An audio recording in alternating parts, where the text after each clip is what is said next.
नमस्कार, तुम्हा सर्वांचे स्वागत आहे धनश्री ह्युमन लाईफस्टाईल या माझ्या ब्लॉग चॅनलमध्ये। तुम्हाला तुमच्या परिवाराला आजचा दिवस खूप छान व आनंदमय जावो। तर आज एक आपला छान असा डेली ब्लॉग आहे। आजच्या ब्लॉगमध्ये मी मिक्सर कशा प्रकारे स्वच्छ करते ते मी तुमच्याबरोबर शेअर करणार आहे। अगदी झटपट असा स्वच्छ होतो, अजिबात वेळ लागत नाही, तर ते मी तुमच्याबरोबर शेअर करणार आहे। व आज आई व मावशी आळंदीला पालखीसाठी येणार आहेत, तर तर त्यांच्यासाठी मी काय स्पेशल बनवते ते तुमच्याबरोबर शेअर करणार आहे। चला तर मग आता व्हिडिओला सुरुवात करूया। तर मी कोणत्या पद्धतीने मिक्सरचा कसं स्वच्छ करते ते मी दाखवते। पहा, माझा मिक्सर अशा प्रकारे खराब झालेला आहे, तर आता मी तो स्वच्छ करणार आहे। तर पाही, शिल्लक राहिलेली कोलगेट आता मी टाकून देणार होते, तर ती मी कट करून वापरते। याच्या आधीही व्हिडिओमध्ये बऱ्याच वेळा मी दाखवले आहे, पण आता परत एकदा मी तुम्हाला नवीन सबस्क्रायबरसाठी करून दाखवते। तर स्प्रेच्या साहाय्याने पाणी मारायचे, खूप जास्त पाणी मारायचे नाही, नाहीतर आतमध्ये मोटरमध्ये पाणी जाण्याची शक्यता असते। स्प्रेने अगदी थोडंच पाणी पडतं, खूप जास्त पाणी जात नाही। व जिथे बोळ आहे त्या साईडला आतून पाणी जाईल त्या साईडमध्ये जास्त पाणी मारायचं नाही। अशा प्रकारे कोलगेट लावून घ्यायची व थोडीशी प्रेस केली किंवा मग घासून घेतली तर चकाचक असा निघतो। तर मी इथे थोडंसं एका सॉफ्ट स्क्रबरवरती कोलगेट घेतलेली आहे व अशा प्रकारे फक्त स्क्रब करत आहे। स्क्रबरमध्ये खूप जास्त पाणी घ्यायचं नाही, अगदी पिळून ओलाच करून घ्यायचा, म्हणजे आतमध्ये पाणी जात नाही। तर पहा, अशा तुम्ही पाहतच आहात कशा प्रकारे निघत आहे। वरच्या साईडनेही आपण हे अशा प्रकारे घासू शकतो। जर हात जात नसेल तर अशा प्रकारे चमचा घालून आपण स्वच्छ करू शकतो, अगदी चकाचक असा निघतो। ही ट्रिक नक्की वापरून पहा, कोलगेटने खूप छान असे आपली निघते। व ओला नॅपकिन करून पिळून मी पुसून घेत आहे। पहा कशा प्रकारे चकाचक असा माझा मिक्सर निघालेला आहे, अगदी पांढरा शुभ्र असा राहतो व खूप छान राहतो। मी महिन्यातून किंवा मग 2 आठवडे किंवा मग जर जास्त खराब होत असेल तर तो मी अशा प्रकारे क्लीन करते, तर तुमच्याबरोबर शेअर करावा यासाठी मी हा टाकलेला आहे। कशी वाटली ही माझी कोलगेट वापरून मिक्सर स्वच्छ करायची ट्रिक ही नक्की सांगा।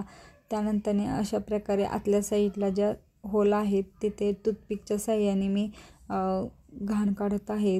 तुम्हाला जर टूथपिक नसेल तर चमच्याचा मागच्या दांड्याच्या साहाय्याने व नॅपकिन घालून तुम्ही ही घाण काढू शकता, पण टूथपिकच्या साहाय्याने खूप छान असं निघतं।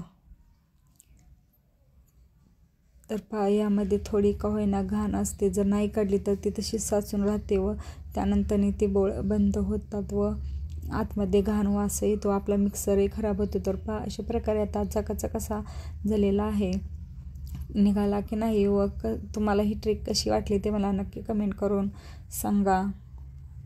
आता इव्हिनिंगच्या टायमिंगला सर्व कपडे काढून आणले होते, तर आता ज्या त्या जागेवरती सर्व फोल्ड करून ठेवायची। कपडे फोल्ड करून ठेवली म्हणजे खूप घरात पसारा होत नाही, व्यवस्थित अशी आपली राहतात। त्यानंतर जेवणामध्ये आज मखाना खीर, मशरूमची भाजी व मसाले भात व चपाती करायची होती। तर आता मी तुम्हाला दाखवते।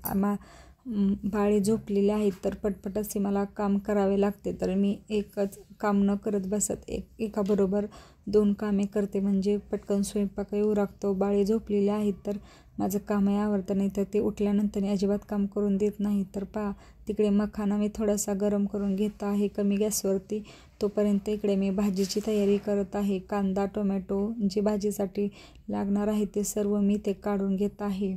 अशा प्रकारे डबल कामे केली म्हणजे खूप पटकन असा आपला स्वयंपाक होतो, वेळही वाचतो। मखाना भाजल्यानंतर त्याच कढईमध्ये आता मी भाजीचे वाटण करून घेणार आहे, म्हणजे आपला वेळ वाचतो व गॅसही आपला वाचतो। ते सर्व भाजत असताना मी ते खिरीची तयारी करणार आहे। तर खिरीसाठी व भाजीसाठी लागणारे भाजीमध्ये मी मशरूमच्या भाजीमध्ये 5 ते 6 काजू पाण्यात भिजत घालून करते। तर त्यानंतर खिरीसाठी सर्व ड्रायफ्रूट काढून घेणार आहे। ते वाटण भाजत आपण ड्रायफ्रूटही कट करून ठेवायचे, म्हणजे आपले काम पटपट असे उरकते। पहा, इकडे कांदाही भाजत आहे, भाजीसाठी काजूही भिजत घातलेले आहेत व खिरीसाठी ड्रायफ्रूटही कट करत आहे। एकाच वेळी सर्व कामे केली म्हणजे माझा तर खूप सारासा वेळ वाचतो। त्यानंतर आता भाजी मी तुम्हाला दाखवली नाही, तर इथं तयार झालेली आहे आपली मस्तपैकी अशी मशरूम मसाला। घरच्या घरी पनीरपेक्षाही भारी लागते व नॉनव्हेजपेक्षाही खूप छान अशी आपली ही मशरूम मसाला लागतो। नक्की तुम्हाला जर व्हिडिओ रेसिपीचा पाहायचा असेल तर मला कमेंट करून नक्की सांगा. पहा माझी भाजी कशी झाली आहे तेही मला नक्की कमेंट करून सांगा. त्यानंतर आता खीर करूया. तर इथे मखाना खिरीसाठी दुधामध्ये मी साखर टाकून उकळण्यासाठी ठेवलेलं होतं. त्यानंतर मखाना भाजलेला बारीक करून घेतलेला आहे व तो थोडा थोडा यामध्ये टाकून मिक्स करायचे. रेग्युलर खिरीपेक्षा मखाना खीरही खूप छान अशी लागते व उपवासालाही चालते जर तुम्हाला करायचे असेल तर. त्यानंतर इथे कस्टर्ड पावडर घेतलेलं आहे, ती मी पाण्यामध्ये मिक्स करून घेतलेली आहे. तुम्ही दुधामध्येही करू शकता व उकळण्यासाठी ठेवायचे. काय होतंय? चक्कर येते गप. मला येऊ दे, आजी आल्यात माझ्या.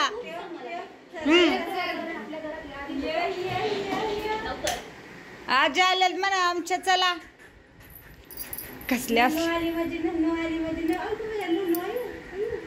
घसरली सुकीली काय ना. आला भाग आला दुसरा आला दुसरा आला. चला चला चला चला चला चला यार पिल्या तिथूनच बघतो या.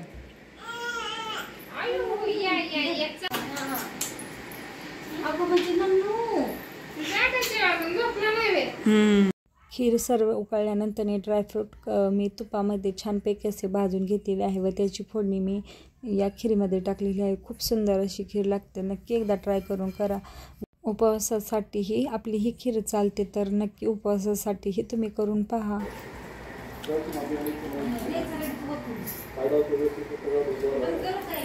कर कशी झाली ग भाजी? आवडली का? बस की बाई तुझी जेवायला.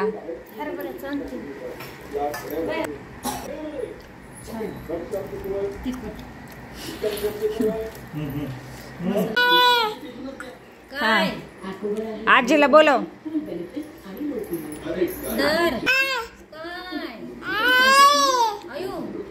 काय खायचं?